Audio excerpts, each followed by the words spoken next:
Hello, podcast listeners. You are now listening to the Coffee, Health, and Science Podcast. I'm your host, Jordan River, and I want to thank you for tuning in today. Before we get started, as usual, I urge you to share the show. Spread the Coffee, Health, and Science Podcast. Spread it around.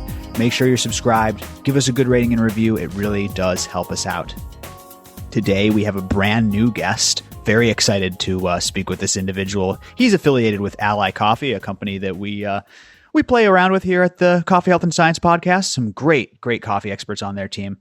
This time coming from, broadcasting from Costa Rica, but hailing from the Netherlands, we have Bram De Hoog on the line. How are you doing today, Bram? Thank you for the introduction, Jordan. I'm doing great today. Thank you. How is it? You're in Costa Rica, correct? How is it down there? Is it a nice, warm, sunny day? What's the weather like this time of year? Well, right now, actually, I'm in a mountain town right now at my in-laws' place for the holiday season and working from home. So it's misty, it's cold, relatively cold. So it's nice. It feels like Christmas at home, to be honest. So it's good. Not that sunny, but still it helps me to feel the Christmas spirit a little bit more. Oh my gosh. So I pulled up some images from the search Costa Rica. I made the mistake of pulling up these images. It looks so beautiful, man. You're living in a mountain town in Costa Rica right now. That sounds incredible. Yeah, it is absolutely gorgeous. It's very easy to get around. It's incredibly diverse. I live in the capital city of San Jose. That's where we have our office with Ally Coffee in the quality lab. And it's a very nice central place to get around to all the different coffee growing areas as well. Nice.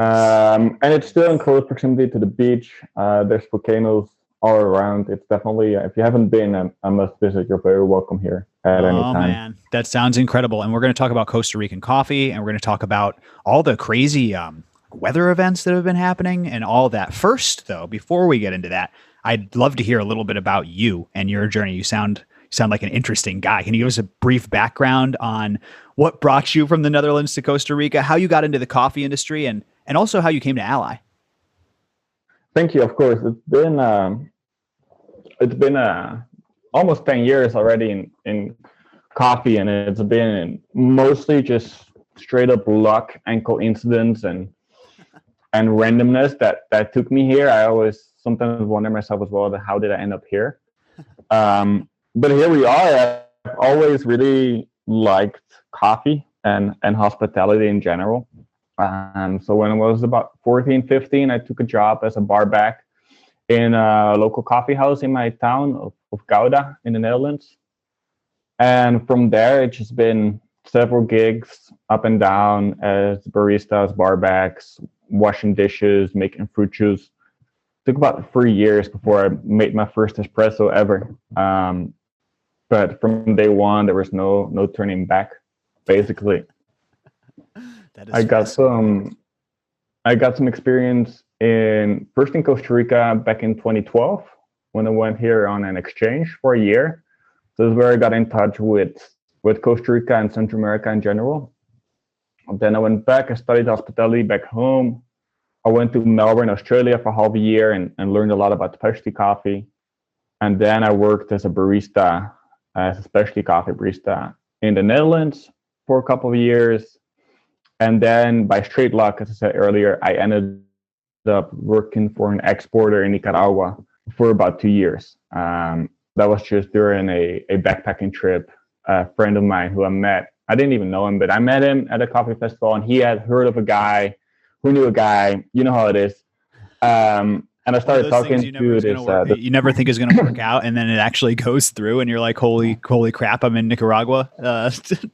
Judging. Exactly. So it's the story I always hear of endless bus rides and whatever. And I just spent a couple of days with this coffee farmer in Nicaragua, and I already spoke Spanish because I'd done that exchange before.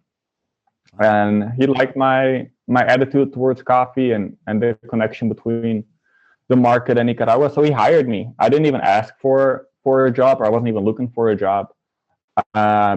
So I put college on pause for a little bit, worked the harvest season in Nicaragua, went back home, and I wrote my bachelor's thesis about coffee and transparency. Worked another year in Nicaragua, and whilst working in Nicaragua, it was just complete immersion in coffee culture, in farming, meeting a lot of roasters who came down to visit, and ultimately also meeting the awesome people at Ally, who came down, and James and Jeff came down in 2018, and I had visited in 2017 Ally's South Carolina office.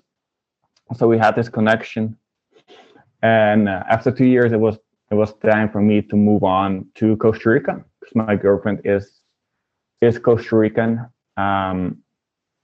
And the time in Nicaragua was up. So Ally reached out. Luckily, it was like the stars aligned if I wanted a job in Costa Rica. So I was like, yes, of course, That's perfect. This is the stars lining up for me.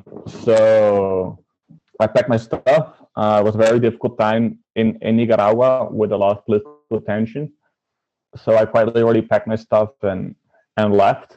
And I started working at Ally Coffee a couple of months later. We opened an office here in Costa Rica, and started not from scratch, but started with some base, and we have been building it from there. Basically, here I have a coworker now, Remy, who helps me in the office, and we're working with about 10, 12 different coffee farming families to export and commercialize their coffee. Oh, that's incredible, man. I first of all, that's an incredibly fortunate tale. I love the serendipity. That's really cool. And I love someone following their passion and doors opening up for them. I do other podcasts on personal development. I could go off there, but I digress. I have a lot of questions about Central American coffee, and just a lot of stuff comes up as far as questions about your work. So you're now working for Ally. You're working with these farmers in Central America. What is the farming scene like down there? I have several questions. First of all, what's the organic scene like down there? Is there a lot of organic farmers or less organic farmers than not, or how does that work? It's so first of all, throughout all of Central America, and basically throughout the world, there's so many different models, right? With any business, there's like the huge estates, there's the tiny 1 acre farmers, there's the co-ops, and at Ally we work with all of them indiscriminatorily. I don't know if I said that correctly in English, but without discrimination, we work with anyone, right, who aligns with our values. Okay, so do you see a variety? That's kind of what I saw in Colombia, was a variety. I see there's so much variety, and that's what makes it exciting. Then if we zoom in on organic, for example, there's again more variety, right? And that's there's a lot, or there's a growing organic scene, both certified and non-certified. I was just going to say it was a trick question because I know a lot of these farms. Again, what does organic mean? Are you doing like a full rainforest certification? Does it mean you're just not monocropping? I guess I was just asking about the regenerative agriculture side, tending to the microbes, compost tea. Yeah. That's really what I'm interested in. That's a good one. I think, it's a skill. There's people who are, I should say, completely biodynamic and regenerative. For example, the coffee from Desocho Conejos from Marcala in Honduras, that purity coffee bias that's like, as organic and regenerative as possible. Right? That's like, oh my God.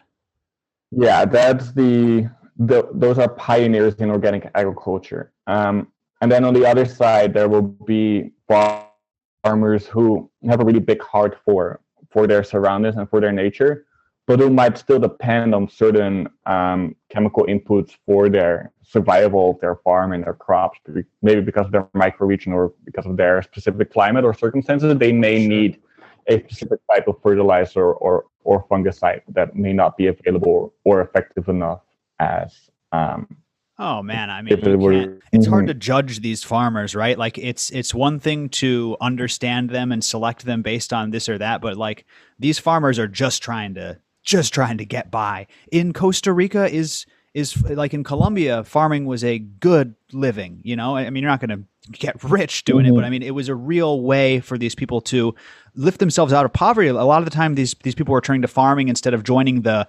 roving guerrilla gangs in Colombia and stuff. In Costa Rica, are you able to get by on a coffee farm? Like, is it a profitable venture in general? Yeah, so as with Colombia and also with the rest of Central America, coffee is so deeply rooted in the economic development of many of these countries, Right. right? And I think Costa Rica maybe even more than the rest. Well, Here it's about 200 years. Actually, this year the ICAFE, the Coffee Institute, celebrated 200 years of coffee. Not sure if it was export or cultivation. I think it's export. 200 wow. years since the first registered export So of coffee. 18, And in eighteen Costa twenty. Rica, indeed, it's 1820. Yeah, it's been the reason why there were at the time railroads and the bills, the money here, they still have or used to have coffee on them and coffee sacks on them. Whoa. And what anytime you come to San Jose, you will do a tour that will take you to the National Theater, which was built in the 1860s, I believe, which is basically a dedication to coffee culture because the coffee tax paid for that National Theater. So here, yes, coffee used to be, the economic activity of the country, and that's what created the boom in the 1800s, 1900s. Lately, unfortunately, that isn't the case as much. There's a very steady decline of amount of coffee farmers in Costa Rica, whereas about 10 years ago, there was 50,000 coffee farmers in Costa Rica. Right now, it's like 36,000. So it's What is a that huge attributed to? decrease. It's mostly because of urbanization of San Jose. So the Central Plateau, the Central Valley in Costa Rica used to be the main coffee cultivation area. And that's just expanded incredibly rapidly. And as a farmer, if you have a couple of hectares and you can sell it to a real estate development agency, they will pay you what you will earn in years and years of harvest. Interesting. Right. Interesting. The interesting part is if you walk around San Jose, you can see these super old coffee trees sometimes in parks and along the road, which I think it still blows my mind if I walk from home to the office. That sounds It's incredible. all office buildings and malls, and then there's coffee trees. That sounds absolutely incredible. And they're beautiful. They're a beautiful plant. I mean, people don't give credit to the tree itself. Oh yeah, they're beautiful. I love them. Definitely love them. I mean, to see them in a park. Actually, last year with a friend we picked the coffee and we roasted it and we tried it from our neighborhood, which was a lot of fun. There's nothing we can ever do in the U.S. It was all right. I mean, it was a good coffee because it's good altitude and the park maintenance maintains them to a certain degree. But it was a nice experience to pick, process, and eventually we gave it to a local coffee shop that served it in that same neighborhood. Which is something I could have never done in it. Right? I was just going to say, if you get into some sort of foraging group or something and post that, you foraged your own coffee. That's pretty wild, man. I like that. I like that a lot. My understanding is that there's been some crazy weather happening in Costa Rica. Do I have that right? Yeah. Especially not only Costa Rica, but it really hit all Central America, which was in November. There were two Category 4 or 5 hurricanes called Eta and Iota within a 14-day period, which is unprecedented, really, that made landfall in Nicaragua and battered the region for multiple days in Costa Rica, Nicaragua, Honduras, El Salvador, and Guatemala. Really, all countries in Central America were very affected by it, with incredible rainfall, mostly, and huge areas flooded. I think probably Honduras and Guatemala were the most affected, but all countries and all farmers has definitely seen impacts. Wow. I feel like it wasn't covered up here much. I think that up here we're just getting each other mad about politics. Meanwhile, there's hurricanes threatening my coffee supply. This is the real news I want, first of all. Second of all, I didn't hear much about this, and that's got to be really, really tough. It was literally election night that the first hurricane made landfall, and the pictures I've seen and the videos the farmers sent me are heartbreaking. It's just plains, just huge parts of the country is completely flooded, towns completely wiped away, dozens of bridges are broken, and then also of course the loss of life, the displaced people, and the loss of crops. Wow, so it it will had have really very devastating. lasting effects. I didn't even know about that. Now I feel bad about making light out of it. I literally didn't know that this was such a devastating and deadly event down there. Yeah, I don't have the numbers, but I'm certain the death toll is well over 1,000, What? This is at okay. This least is crazy. And with tens of thousands of people displaced. listen, I'm not the It's most yeah. educated, like let's see, up to date person when it comes to the news. But I feel Mhm. like this was undercovered. I didn't hear about it, and that's just devastating to those Central American people, man. Holy cow! Yeah, it was very underreported indeed, and I sent some reports to friends and colleagues in the U.S. and back home, and they were like, I had no idea. All right, well, that makes me feel a little better. That's bullcrap, We, man. Yeah. yeah, I mean, it's hard to get in between coronavirus and American politics Oh that God, dominate so everything, true, so true. right? But you know, it's especially damaging because my understanding is obviously if a hurricane sweeps through your region and destroys towns and farms, that's going to set back an entire society. Sometimes that's very troublesome for those people. But even the like hardcore extreme weather aside, coffee's a very finicky plant, right? I mean, like you can't grow it in many places, and when you do, we're losing more and more farmable coffee land. If the weather gets too hot, it destroys the yield, and if it's too dry, this happens. And coffee's kind of a finicky plant, is it not? Or do you not agree with that? Don't let me put words in your mouth. No, it's very much. It's very much. So coffee is originally from Ethiopia and Sudan, from East Africa, and was taken here by the colonizers, 300 years ago, 400 years ago. So it doesn't belong to Latin America, and it has adapted, but it needs this these very narrow parameters in which it's happy, Yeah. which has to do with altitude, but also very much altitude and temperature are two main parameters. But the other one is a very well marked dry and wet season. So it only works in the tropics. But if the wet season goes on for 4 weeks, too much, then that will have direct impacts. For example, Yeah. or if it's dry for too long, that will have other impacts. And those two cycles are related to the harvest cycles and when does coffee flower and how do the cherries develop. Those are directly related to those weather cycles. And again, this is problematic for farmers because it can affect their livelihood. Like you said, too much moisture can cause like coffee rust and molds and all this stuff. But even the problematic stuff aside, doesn't it also affect the taste of the end product? And we were talking to a who was that was just recently on the show that was a taster talking about how coffee that's been under harsh weather like tastes different. Is that something you've heard of? Yes, it will definitely, and that's where control at the farm level and the mill level and the export level comes in to prevent that. So that's, for example, work we do with Allied Coffee every single day is to work with farmers that you can't prevent weather from happening. So indeed, if it rains a lot and there's ripe coffee on the trees, those cherries will burst, and the moisture of the water will have a chemical interaction with the coffee seed inside, which is not supposed to happen. That can create, for example, an phenolic defect. Wow. Or if it's too humid in the drying phase, the coffee may rot instead of dry. And that's where our work comes in as cuppers, to work together with the farmers, first of all, to have proper separation of lots. So every single day a coffee farmer picks, we usually will request them to separate that coffee from the rest.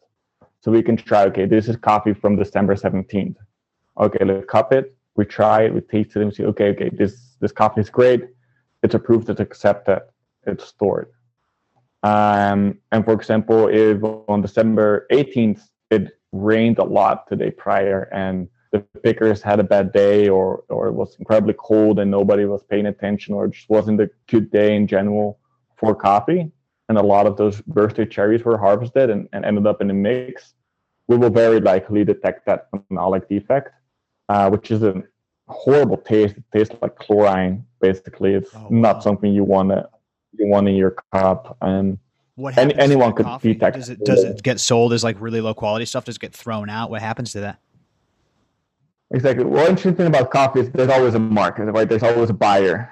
But indeed, we will separate the Forgive coffee me, off I'm that sorry, day. but you just kind of sounded like a dealer on the street there. You got cool for a second. There's There's always a buyer. I like that.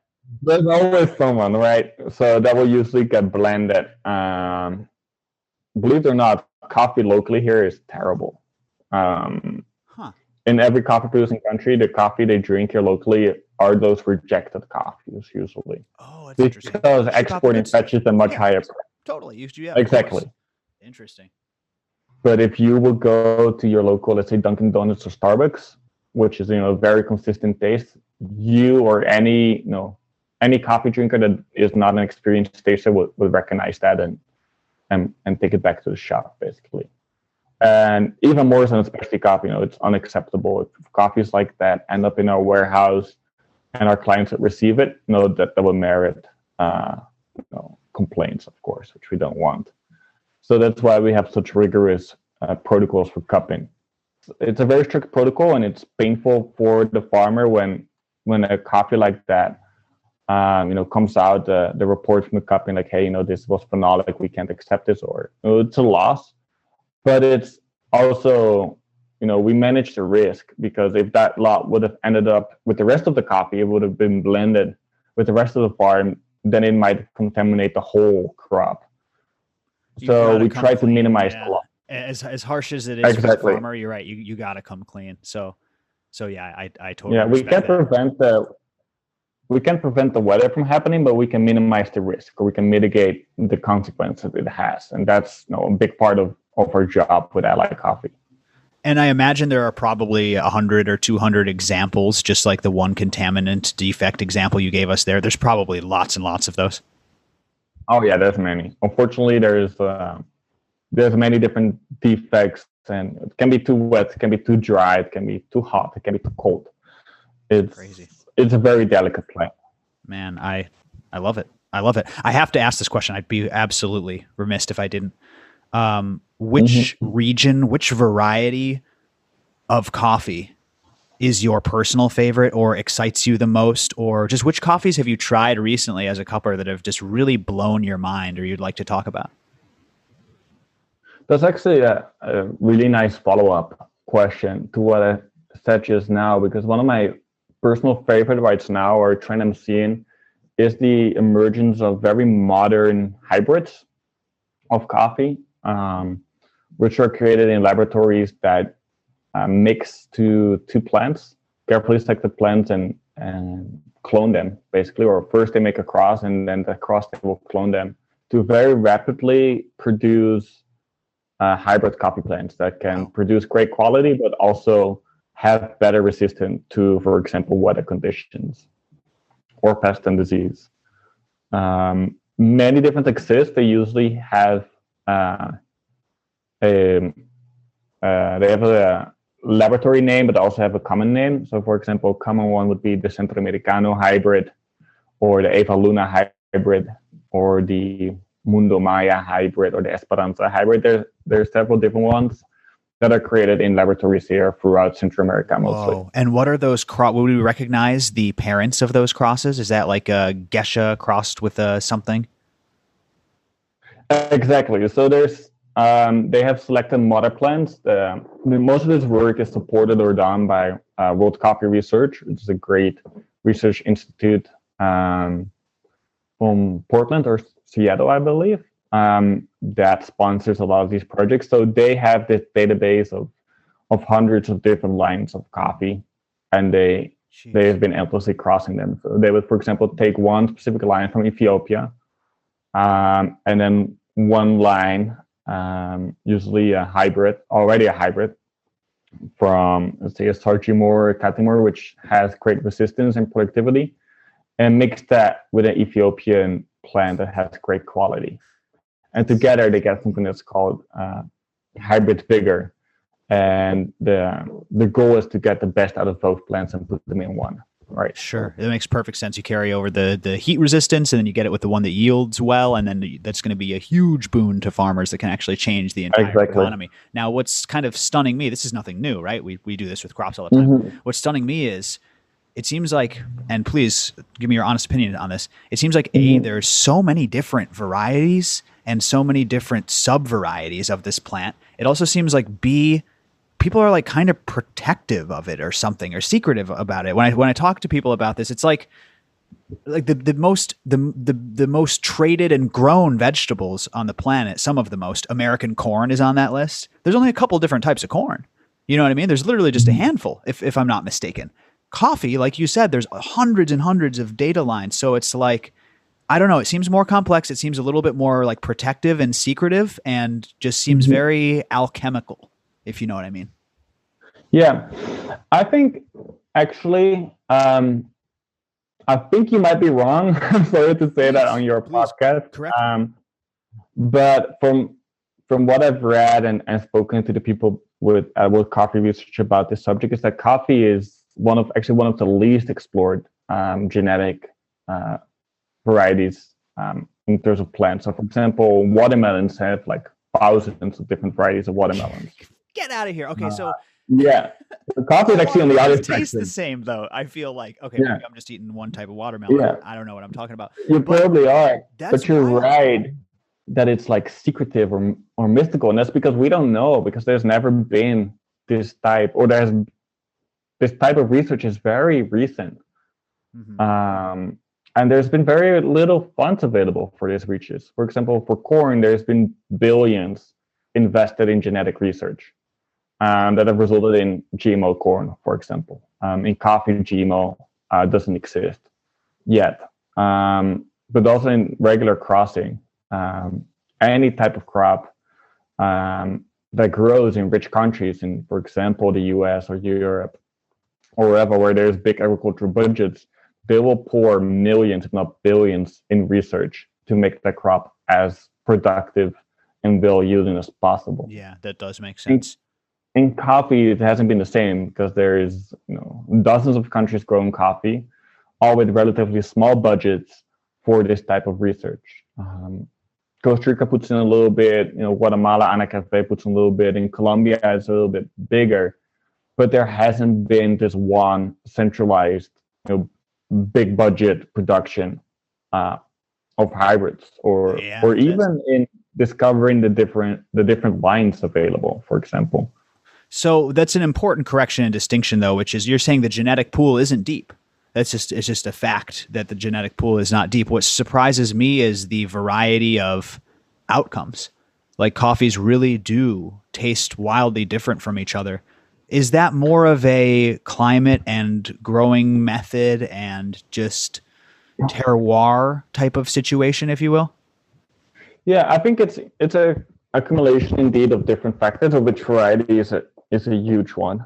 But also, until recently, coffee has been selected for taste. Usually it was resistance and productivity. And only in the last couple of decades, people are like, geisha or pacamara, we want to grow this because it tastes good. So I'm not surprised we're seeing more of it now, because that's the trend. The education of the average coffee consumer, it's just been a steep upward curve. I just did a couple pieces on American coffee history, and we showed the evolution of the consumer from literally only caring about brands. Like, we didn't know anything about our coffee except for this was Maxwell House and it comes in the red container, and my husband really likes it. Some of these ads were just brutal, dude. But eventually we started to learn about origins, about production methods, about roasts. And it seems to be, like you said, trending more towards taste and variety and uniqueness, as opposed to all the other things that producers and consumers would value. So that leads into the next question nicely. What do you see the future trends of coffee holding for us in 2021? You can talk about the effects of pandemic, or even just beyond that. Like, what does the future hold for coffee? Yeah. Well, it's hard. It's always hard to tell the future, but I have hopes for the future. And I think what this pandemic will demand from the coffee industry is to get closer together, most of all. So for consumers, roasters, importers like ourselves at Other Coffee, to be even closer or help close that gap between coffee farmers and coffee consumers and roasters. Because in times of such instability, right, what we need is more communication, more assurance, more planning together, opposed to us just waiting what producers have ready, right? Be more communicative and sit together and plan out what's going to happen this year. Mm-hmm. That is an interesting point, because you tend to localize, right? You tend to hunker down, and maybe the coffee industry is going to experience a little bit of that as well. Exactly. Yeah. So, and coffee farmers are asking me sometimes, I'm not sure what should I do this year. Should I just sell my crop to the biggest buyer locally, so I get rid of it and I assure my income, although it might not be my maximum potential? Or they ask me, or should I produce more micro lots now because everybody's drinking coffee at home? Like, people don't necessarily know what to do, or may not have the connections we as importers have to the market. So we can be guides in that, but for that to be successful, we need to extend that conversation along the whole supply chain. And that's a goal for me in 2021, to close as many of those supply chains we have. For example, with Purity and the coffee that you buy through Ally, they're pretty closed loops, because both the farmers, as us, as you guys, you count on having that coffee every year. You're loyal to those producers, and you calculate very well how much coffee are you going to need. So it becomes a closed loop, and that for me is a perfect supply chain. And I hope that more companies and more companies will do that, and consumers will value that as well, right? To see those same names. The name doesn't have to be in the back, but to have those same names come back every year. I mean, that's for me is a very sustainable supply chain, and that's what we need these days: is stability over anything else. Well, I'm excited, and I'm hopeful for the future too, and a lot has to do with what you just said. And to be clear, I am affiliated with Purity, but Purity is not my company by any means. I admire. Apologies, I thought you worked for Purity. I am the content producer. The president, Andrew Salisbury, is the mastermind who sends me down. The mastermind. Yeah, to go and interview these farmers and stuff. I am a mere content producer. I am not a coffee entrepreneur, but I totally see what you're saying, Bram. Purity, and it's not just about Purity's doing it right, and that's why I affiliate with them, and that's why they're incredible. But it's really simple. It's transparency. It's not cutting corners. It's paying a fair price for an extra level of effort. It's not rocket science, you know what I mean? But very few people go through all those steps. And when you do, you get this incredible thing that, like you said, people really care about. Like, coffee is important to people. It's funny, like, people talk about, I couldn't live without my coffee, this or that. But like, people do take it very, very seriously. And like you said, there's loyalties that are developed. And we know how we like our coffee, and we want it that way. So I love to see your end of it, like working in the trenches. And I agree. I just admire these people who are pushing, again, like I said, transparency and paying the farmers for the work they've done. It's pretty simple, but it's profound. Yeah, I couldn't agree more. And I just thought of it, as you say, it's not rocket science, because people wake up every single day. They drink coffee every single day. Maybe some people drink every other day, but most people drink coffee every single day. And on the farmer's side, people produce coffee every single day. Every coffee plant you put in the ground, you hope to get harvest from them 25, 30 years long. So stability and doing the same thing over and over again and doing that well is only the logical thing to do for me. Absolutely, man. I couldn't agree more. Bram, that's a good ending point. I have to say here at the end of the episode, this was excellent, and we would love to have you back anytime. If you're ever bored kicking it up there in the mountains and you want to do another podcast, you are welcome back anytime, my friend. Anytime. Yeah. Never bored, always ready. Like that. Hey, do you have anything you want to share? I don't know, you can shout out Ally or any Instagrams or just any plugs you want to throw out to the audience. Yeah, of course. You can follow Ally Coffee at Ally Coffee on Instagram, or www.allycoffee.com. And there's also LA Open nowadays. That is our small scale platform for small box of coffee for any one out there who's trying home roasting. You can order 25 and 50 pound boxes of coffee. And there's my personal Instagram at Bram De Hoog on Instagram as well. Oh, geez. Did I pronounce your last name Hoog? And how do you pronounce that? Hoog? Officially, it's Bram De Hoog. I can do that. But I've heard so many different iterations of that. I've heard so many different honkies from the Midwest butcher your last name. I'm going to do my best on this outro. But again, thank you, Bram. We appreciate you taking the time, buddy. Seriously.